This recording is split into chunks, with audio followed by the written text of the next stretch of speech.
कैथल में बदमाशों के हौसले बुलंद हैं।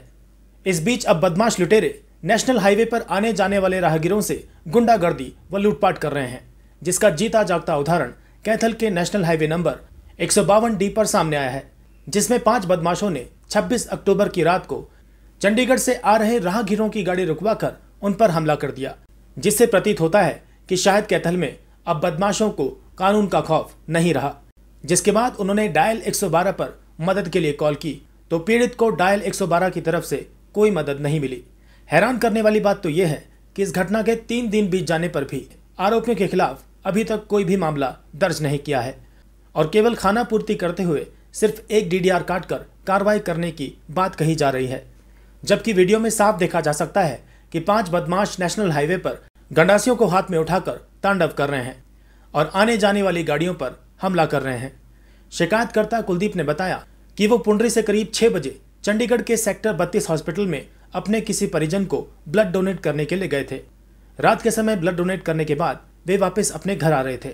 इसी बीच मोहाना गांव के पास टोल प्लाजा पर करीब 12:50 पर 5 हथियारबंद लोगों ने उन्हें चारों तरफ से घेर लिया और आगे पीछे से गंडासियों से हमला करने लगे।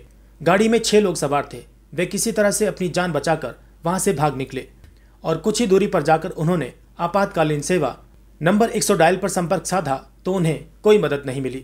हम कल शाम को 6 बजे करीब यहाँ पुंडरी से निकले थे। PGI चंडीगढ़ जाना था ब्लड डोनेट करने के लिए।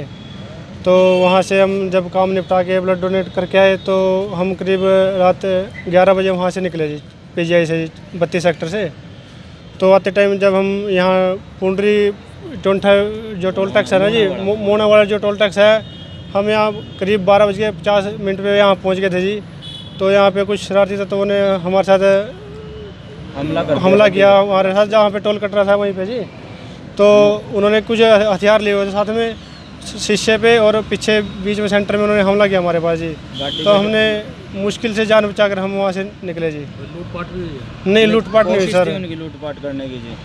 तो 112 पे कॉल भी की आपने? 112 पे तो सर जब हम हाईवे से नीचे उतरे ना तो उन्होंने फिर मना कर दिया आने के लिए। वो कह रहे भाई ऑन द स्पॉट ही कार्रवाई करेंगे, हम वैसे कार्रवाई नहीं होती सर कुछ भी। कितने लोग थे आप? हम तो सर 6 थे जी। हमला करने वाले कितने लोग थे? वो 2 इस साइड थे, 3 दूसरी साइड थे जी, 5 जने थे जी। इस मामले को लेकर जब पुंडरी DSP अनिल कुमार से बात की गई तो उन्होंने बताया कि इस विषय पर उन्होंने SHO पुंडरी से बात की है। जिस बीच उन्होंने बताया कि शिकायतकर्ता ने जो शिकायत पुलिस को दी है उसमें केवल एक व्यक्ति द्वारा डंडा मारने की बात कही गई है।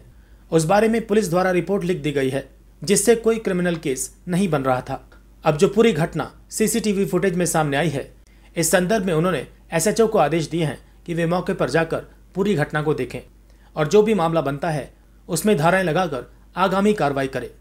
डायल 112 के द्वारा शिकायतकर्ता की मदद न करने के सवाल पर DSP ने बताया कि वे इस बात की भी जांच करेंगे कि शिकायतकर्ता द्वारा डायल 112 में क्या सच में कॉल की गई थी या नहीं। यदि की थी तो इसकी जांच भी अलग से करवाई जाएगी। देखिए, जो शिकायतकर्ता ने एप्लीकेशन SHO को दी है, प्रबंधक थाना से हमारी बात हुई है, वो सिर्फ एक व्यक्ति द्वारा डंडा मारने की बात थी, उसकी रफ्त लिख दी गई और उससे कोई क्रिमिनल केस नहीं बन रहा था। अब जो हमें कुछ पता चला है, हमने प्रबंधक थाना को निर्देश दिए हैं कि वो मौका पर जाए, वहाँ CCTV फुटेज को देखे और उसमें जो भी बनता है वो धारा लगा करके अगर FIR बनती है तो वो करेगा, वेरिफिकेशन करेगा। मेरी उनसे बात हो गई है, तो वो सबूत जो मिलते हैं उनके अनुसार उस पर कार्रवाई होगी। नहीं, 112 तो कभी भी मना नहीं करती। इस बात की भी हम जांच करेंगे कि 112 को कॉल गई या नहीं गई, क्या हुआ क्या नहीं हुआ, इसकी हम अलग से जांच करेंगे। बट 112 तो जितना क्विक रिस्पांस दे रही है और इतना तो मतलब उम्मीद से भी ज़्यादा जनता को उनका रिस्पांस मिल रहा है।